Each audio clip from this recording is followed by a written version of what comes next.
Cuando era más joven, manejar de noche se había vuelto casi una rutina para mí. Tenía un trabajo que me quedaba un poco lejos y, como la mayoría de los jóvenes, disfrutaba esos trayectos solo, con la música alta y la carretera desierta acompañándome.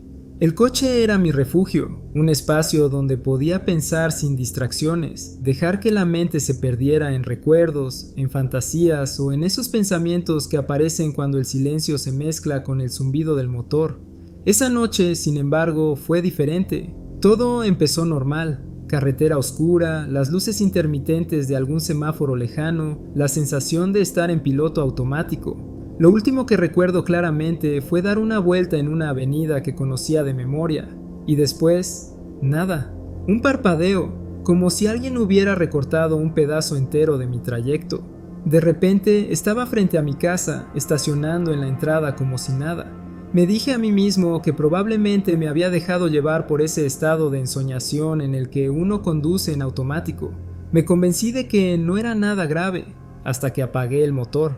En el momento en que giré la llave y el zumbido del coche desapareció, me golpeó algo imposible de describir. Fue como si una avalancha de imágenes y sensaciones se me vinieran encima de golpe. No lo soñé, no lo imaginé, lo sentí, con todo mi cuerpo. Vi y sentí mi rostro estampándose contra el volante. Sentí el crujido seco de mis piernas destrozadas por el impacto, el dolor insoportable de mis dientes clavándose hacia atrás en mi boca, mientras mi mandíbula se hacía pedazos contra el metal. El cinturón no me sujetó lo suficiente y el airbag no se desplegó. En ese instante morí, así de simple. Fue tan vívido que mi respiración se entrecortó. Estaba sudando, con el corazón acelerado, y por un momento no supe si estaba realmente vivo o atrapado en alguna especie de limbo. Cuando entré a mi casa esa noche, todo se sentía distinto. Las paredes parecían iguales, pero había algo en el ambiente, una densidad, una vibración extraña que me hacía sentir como si no perteneciera del todo, como si hubiese regresado, sí, pero a una versión ligeramente alterada de mi vida. Y justo cuando intentaba sacudirme esa sensación, pasó algo aún más desconcertante. Después de 3 años completos sin hablarme, sin un solo mensaje ni una llamada, mi madre se puso en contacto conmigo. Nuestra relación había terminado mal, nos habíamos distanciado y yo nunca esperé volver a saber de ella. Pero me escribió de repente contándome que durante todo ese tiempo había estado en terapia, tratando de sanar. Y lo más perturbador, me confesó que la razón por la que había decidido cambiar era porque poco después de dejar de hablarme, había soñado que yo moría en un accidente de coche. Ese sueño, según me dijo, se repitió, y la noche anterior a escribirme lo había vuelto a tener, yo muriendo en un choque, de una forma tan real que se despertó llorando, con el presentimiento de que algo en mí había cambiado. Esa conversación ocurrió apenas 2 días después de mi experiencia en el coche. 2 días después de que yo sintiera mi propia muerte contra el volante. Lo más extraño de todo fue lo que descubrí poco después. Cuando llevé mi coche al taller para un chequeo rutinario, me informaron que mi airbag del lado del conductor tenía una falla. No se habría desplegado en caso de accidente, justo como en la visión que me había aplastado aquella noche. Desde entonces no puedo evitar pensar que en algún punto de esa carretera realmente choqué, que de alguna manera experimenté mi muerte. Pero terminé en otro lugar, en otro camino donde sobreviví, y como consecuencia mi vida dio un giro inesperado. Mi madre volvió a acercarse a mí, nuestra relación sanó y se volvió más fuerte que nunca. A veces me pregunto si fue una especie de advertencia, un salto entre realidades o un recordatorio brutal de lo frágil que es la línea entre estar aquí y no estarlo. Lo único que sé con certeza es que, aunque sigo vivo, todavía puedo sentir en mi cuerpo el impacto de aquel volante, como si hubiera dejado una huella en mi propia memoria física.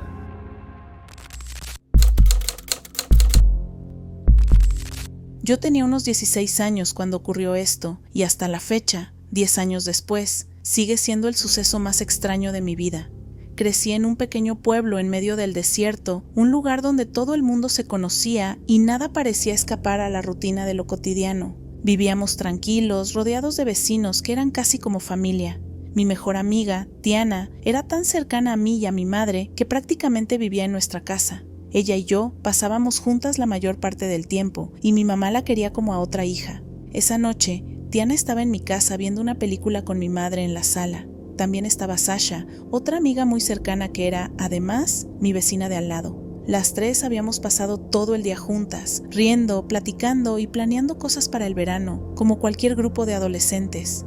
Ya entrada la noche, Sasha y yo salimos al patio trasero. Nos gustaba sentarnos allí a conversar bajo el cielo despejado, porque en el desierto las estrellas se veían con una nitidez impresionante. Estuvimos hablando unos 15 o 20 minutos de cosas típicas de adolescentes, chicos, sueños, quejas de la escuela, nada raro. Hasta que Sasha decidió que ya era tarde y debía irse a su casa, que estaba literalmente a unos pasos del mío. La vi entrar a su patio y luego me di la vuelta, entré a mi casa y les dije a mi mamá y a Tiana que ya me iba a dormir. Me metí a mi cuarto, me acomodé entre las cobijas y caí rendida. No recuerdo haber tenido sueños ni haberme levantado en medio de la noche. Para mí, todo transcurrió con absoluta normalidad. La sorpresa llegó a la mañana siguiente. Apenas me levanté y entré a la sala, mi madre y Tiana me miraron como si hubieran visto un fantasma. Tenían esa mezcla de alivio y enojo en la cara, y de inmediato comenzaron a interrogarme. ¿Dónde estuviste toda la noche?, me preguntó mi mamá con el ceño fruncido. Yo, confundida, respondí lo obvio, que me había ido a dormir, tal como se los había dicho la noche anterior. Ellas no podían creerlo. Insistían en que yo nunca me había metido a la habitación, que cuando terminó la película y quisieron irse a dormir, fueron a mi cuarto y no estaba. Incluso sacudieron las cobijas, miraron debajo de la cama y abrieron el closet pensando que estaba escondida. Cuando no me hallaron, salieron al patio, llamaron a Sasha y hasta se subieron al coche para dar vueltas por el vecindario gritando nuestros nombres. Me buscaron como si realmente me hubiera desvanecido. La teoría de mi madre era que había salido a escondidas, como hacen muchos adolescentes, pero eso no tenía sentido. Ella siempre fue bastante comprensiva y me daba libertad para salir si quería. No había necesidad de mentirle ni de escapar a escondidas. Por más que traté de explicárselo, se notaba que en el fondo estaba convencida de que yo ocultaba algo. Lo más raro fue cuando hablé con Sasha. Ella confirmó sin dudarlo que después de despedirnos entró directamente a su casa y que yo hice lo mismo en la mía. Juraba que no volvimos a salir. Para ella todo había sido normal. Entonces, ¿qué fue lo que vieron? O más bien lo que no vieron, mi mamá y Tiana. ¿Cómo es posible que yo haya dormido tranquila en mi cama toda la noche, mientras ellas juraban que yo no estaba en casa? ¿Qué pasó con esas horas en las que, para unas, yo había desaparecido, y para mí, simplemente habían transcurrido durmiendo? Hasta el día de hoy, ninguna de nosotras tiene una explicación. Cada tanto lo recordamos y nos quedamos igual de confundidas. No fue un sueño, no fue un invento, y desde luego no fue una travesura adolescente. Fue como si por un momento me hubiera vuelto invisible para todos, incluso estando en el mismo lugar. Y aunque traté de seguir adelante, todavía me pregunto si esa noche crucé sin querer una frontera entre dos realidades, o si simplemente desaparecí para el mundo por unas horas.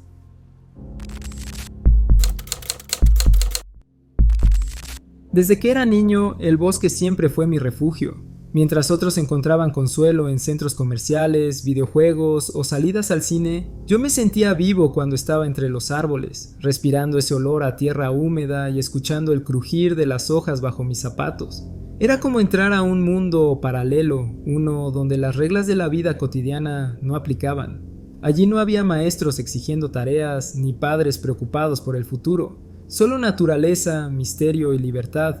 Con mis amigos, ese lugar se volvió nuestro reino secreto. Nos encantaba pasar tardes enteras levantando fuertes improvisados con ramas y hojas, como si estuviéramos construyendo castillos medievales o campamentos de exploradores. Más de una vez intentamos armar casas en los árboles, que terminaban siendo plataformas torcidas sujetas con sogas viejas, pero para nosotros eran como mansiones en lo alto. Explorábamos cada rincón, buscábamos huellas de animales y le dábamos nombres a los lugares. El claro de los secretos, la colina del vigía, la roca del gigante. Cada expedición era una aventura, y la sensación de estar lejos de la civilización nos hacía sentir invencibles. Yo, en particular, sentía que el bosque era mío. No importaba si estaba con mis amigos o solo, siempre me transmitía paz. Era mi lugar seguro, el único donde podía soltar las preocupaciones y dejar que la imaginación corriera libre. Entre esos árboles podía ser quien yo quisiera, un explorador, un guerrero, un guardián. El bosque me aceptaba siempre, hasta ese día. Teníamos unos 15 años cuando ocurrió lo inexplicable. Esa tarde no planeábamos nada especial, solo caminar un rato y reírnos como siempre. Estábamos en lo más profundo del bosque, tan lejos que las calles y las casas eran un recuerdo lejano. Hablábamos de cosas sin importancia, tal vez de la escuela o de los juegos que solíamos inventar. Era un día tranquilo, sin viento, con el aire fresco que se cuela entre las ramas altas. Y entonces pasó. Primero fue un sonido, no un ruido cualquiera, sino un canto. Era como una voz angelical, un ¡ah!, que parecía descender desde el cielo mismo, aunque en realidad no venía de ninguna parte en específico. Era fuerte, cristalino, casi sobrecogedor. No sonaba a nada humano, ni a un animal. Lo más raro es que no había eco. Vibraba en el aire como si el bosque entero lo emitiera, como si cada hoja y cada tronco fueran parte de ese coro imposible. Nos miramos sin decir palabra, con los ojos abiertos de par en par, y justo en ese instante las hojas comenzaron a caer de los árboles. No había viento ni una ráfaga que pudiera explicarlo. Simplemente comenzaron a desprenderse, como si una fuerza invisible las hubiera arrancado al unísono. Caían a nuestro alrededor en una lluvia extraña y silenciosa, cubriéndonos los hombros y el cabello. El miedo nos golpeó de golpe, como un instinto. No nos dijimos nada, solo corrimos. Corrimos como si algo invisible nos persiguiera, como si nuestra vida dependiera de ello. Saltábamos raíces, tropezábamos con piedras y aún así no nos detuvimos. Nunca había corrido tan rápido y aún así sentía que no era suficiente para escapar. No paramos hasta que pudimos ver las primeras casas a lo lejos. Cuando llegamos a la calle, jadeando y temblando, nos miramos como si quisiéramos confirmar que ambos habíamos vivido lo mismo. El canto todavía resonaba en mi cabeza, como un eco imposible de olvidar. Esa noche casi no hablé. Traté de dormir, pero cerraba los ojos y lo escuchaba de nuevo. Veía las hojas cayendo en cámara lenta. Durante días evitamos hablar del tema, como si ponerlo en palabras lo hiciera más real, pero dentro de mí algo había cambiado para siempre. El bosque ya no volvió a ser mi refugio. Aunque seguí yendo con mis amigos, nunca regresé al lugar exacto donde ocurrió. Había una parte de mí que lo veía como sagrado, como si hubiéramos interrumpido algo que no nos correspondía presenciar. Era como si aquel rincón del bosque ya no nos perteneciera, sino a algo más grande, más inexplicable. Hoy, muchos años después, sigo sin saber qué fue aquello. ¿Un fenómeno natural? ¿Una alucinación compartida? ¿O de verdad escuchamos algo que no estaba destinado para nosotros? Lo único que sé es que, aunque lo intente, jamás podré olvidar ese canto. Porque una cosa es cierta, el bosque me mostró que no siempre es el refugio seguro que yo creía. También puede ser la puerta a algo que nunca vamos a entender. Yo nunca fui muy fan de las ferias estatales, pero mi pareja sí. Él siempre decía que no había nada como caminar entre los puestos de comida, escuchar la música en vivo y ver el desfile de gente que parecía salirse de un catálogo de personajes. Esa noche acepté acompañarlo, más por estar juntos que por la feria en sí. Había luces por todas partes, el olor a algodón de azúcar y frituras se mezclaba con el de la paja húmeda de los establos. Los gritos de la gente en las atracciones resonaban en el aire y se sentía esa vibración de caos alegre que solo se da en esos lugares. Después de un rato, mientras él compraba algo de beber, le dije que iba a buscar un baño. Caminé sin prisa, mirando alrededor, pero pronto me di cuenta de que me había desorientado. Todo se veía igual, puestos, juegos, la misma música rebotando en el aire. Di un par de vueltas sin encontrar el letrero de restrooms y empecé a sentirme un poco frustrada. Fue entonces cuando ocurrió algo extraño. Giré en una esquina entre dos puestos de juegos de feria y de la nada choqué con una mujer mayor. No la vi venir. Era como si hubiera aparecido de pronto frente a mí. Me asusté y le pedí disculpas. Incluso me detuve un segundo a recuperar el aliento. La mujer no dijo nada. Solo me miró con una sonrisa tranquila, casi maternal, y puso su mano sobre mi hombro. En ese instante, el bullicio de la feria se apagó. No literalmente, pero se sintió como si el tiempo se hubiera detenido, como si el ruido se volviera distante y todo se quedara en una especie de pausa surreal. Sentí un calor recorrerme el cuerpo. no físico, sino más bien emocional, como si me transmitiera calma y protección con ese simple gesto, y al mismo tiempo, casi como un golpe repentino, me invadió una urgencia enorme de irme de allí. Era un instinto visceral, como cuando algo dentro de ti grita, sal de aquí ahora. No lo dudé. Me alejé rápido buscando a mi pareja entre la multitud. Cuando lo encontré, él me miró con cara rara porque yo debí verme pálida. Solo le dije con firmeza, tenemos que irnos, ya, te lo explico después, pero vámonos al estacionamiento. Si necesito baño, paramos en una gasolinera. Él me hizo caso, aunque no entendía nada, y justo cuando comenzamos a caminar hacia la salida, notamos algo. La multitud estaba cambiando. La gente parecía moverse más rápido, algunos se empujaban, otros se veían asustados. No era todavía un pánico desatado, pero claramente algo estaba pasando. A mitad del camino vimos pasar a varios policías estatales, con linternas y voces firmes, gritando que la gente se calmara y se dirigiera a las salidas. Llevaban a varias personas esposadas y la tensión en el ambiente se volvió muy pesada. Nosotros seguimos caminando sin mirar atrás hasta llegar a nuestro auto. Solo cuando estuvimos dentro, respiramos con más tranquilidad. Minutos después, ya en carretera, prendimos la radio y supimos lo que había pasado. Había ocurrido un apuñalamiento en el área de los escenarios de música en vivo, justo en la dirección en la que yo iba antes de toparme con esa mujer. La multitud había entrado en pánico y los oficiales habían intervenido rápido. Lo raro es que si no hubiera sido por ese encuentro, yo habría terminado caminando directo hacia esa zona. Hasta hoy me pregunto quién era esa señora y cómo apareció de la nada, porque, seamos sinceros, una feria no es un lugar donde las multitudes se detienen a dejarte sentir calma sobrenatural. Ella no era parte del caos, era como otra cosa. A veces pienso que fue un ángel, otras que quizás fue alguien que no pertenecía del todo a este mundo. Lo único que sé es que esa mano en mi hombro cambió la dirección de mi noche, y tal vez algo más grande.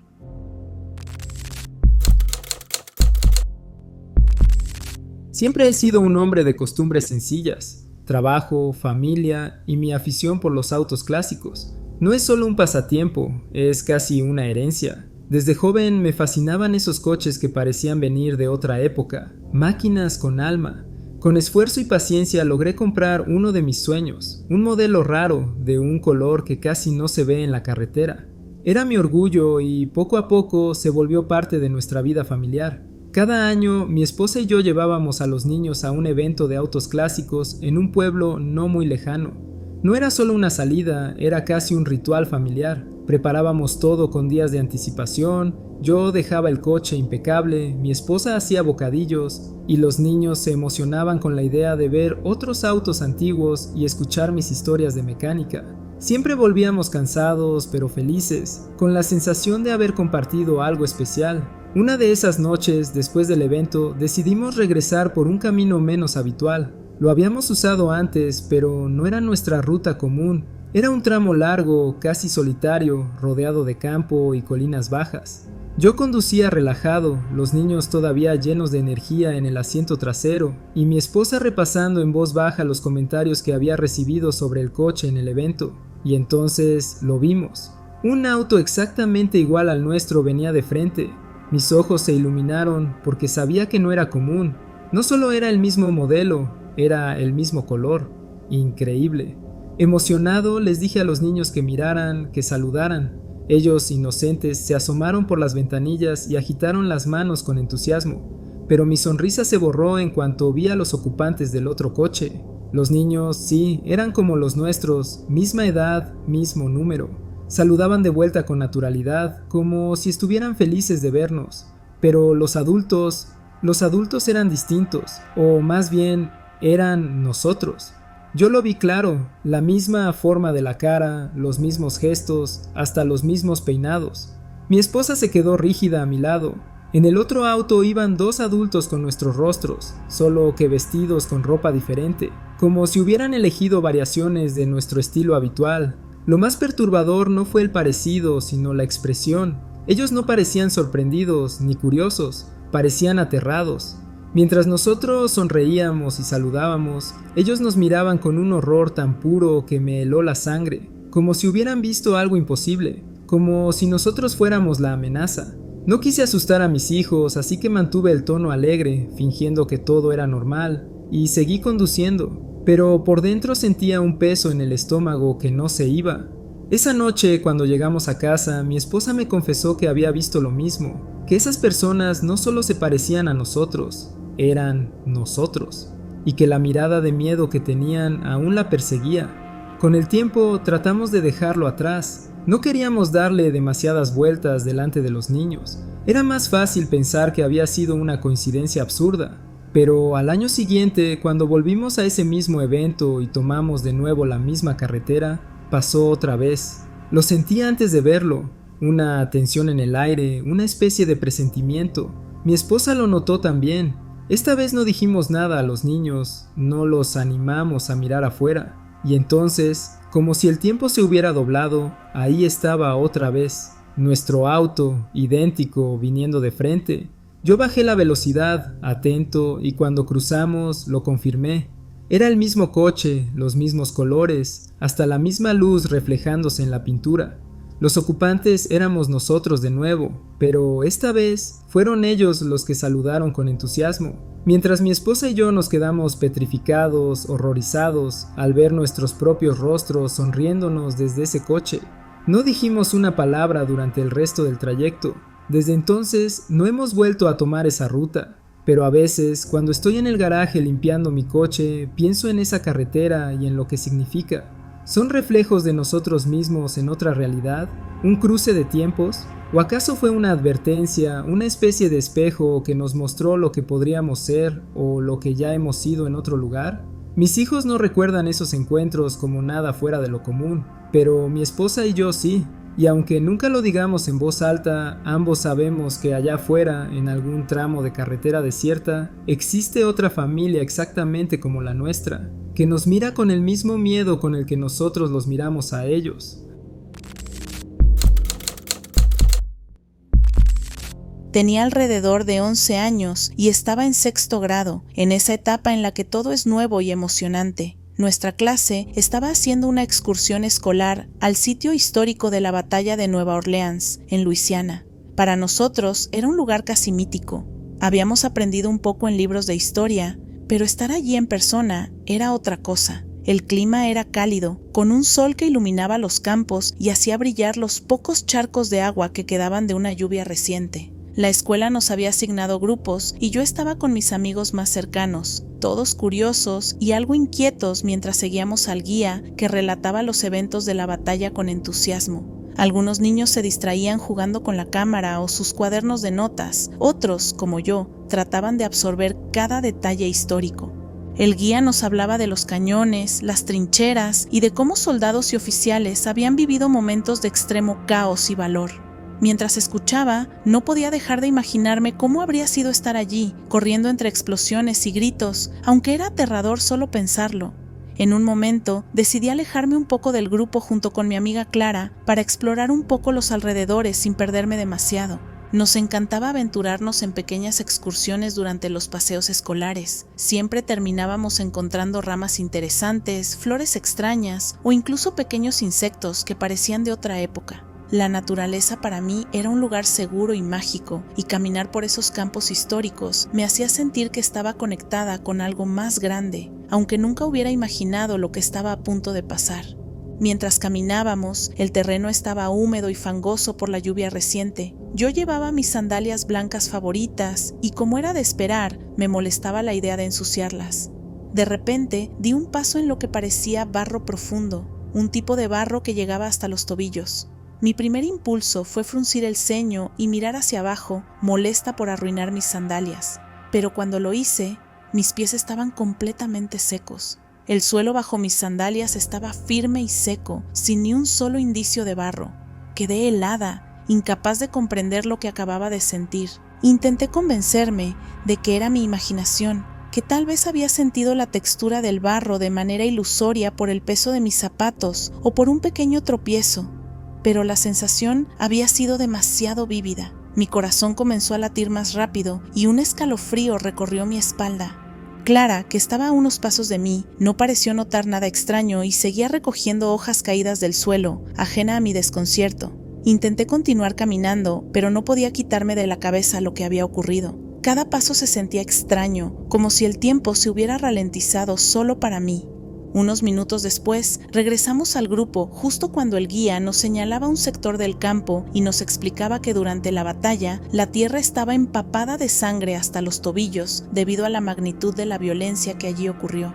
Escuchar eso me heló la sangre. La sensación que había tenido de pisar barro profundo y luego descubrir que mis pies estaban secos se volvió aterradoramente coherente en un sentido que no podía explicar. Por un instante, tuve la sensación de que, de alguna manera, había cruzado un fragmento del tiempo, que había estado allí en el caos de la batalla, aunque fuera solo por un parpadeo. Esa experiencia me dejó con una mezcla de asombro y miedo. Durante el resto del día, caminaba más despacio, tratando de observar cada detalle del lugar y de sus monumentos, pero la sensación de haber tocado otro tiempo no me abandonaba. Mis amigos, aunque disfrutaban de la excursión, no percibieron nada extraño. Yo me sentía sola en esa extraña conexión con el pasado. Desde entonces, cada vez que regreso mentalmente a esa excursión o leo sobre la batalla de Nueva Orleans, siento como si hubiera dejado una parte de mí en ese lugar, una memoria temporal de algo que nunca debería haber experimentado físicamente. Aún hoy, más de 10 años después, no encuentro explicación racional. Puede haber sido una ilusión, un desvarío de mi imaginación infantil, o tal vez un pequeño cruce de líneas temporales. Pero la sensación de caminar sobre ese barro que no existía y de estar allí en la historia permanece viva en mí, como un recuerdo que desafía toda lógica y me recuerda lo misterioso que puede ser el mundo que nos rodea. Y recuerden que si tienen una historia que compartir, nos la pueden enviar a la dirección de correo electrónico que aparece en la descripción del video, encuentrostenebrososinbox@gmail.com. El multiverso está lleno de secretos y apenas hemos comenzado a descubrirlos. Nos vemos en el siguiente universo.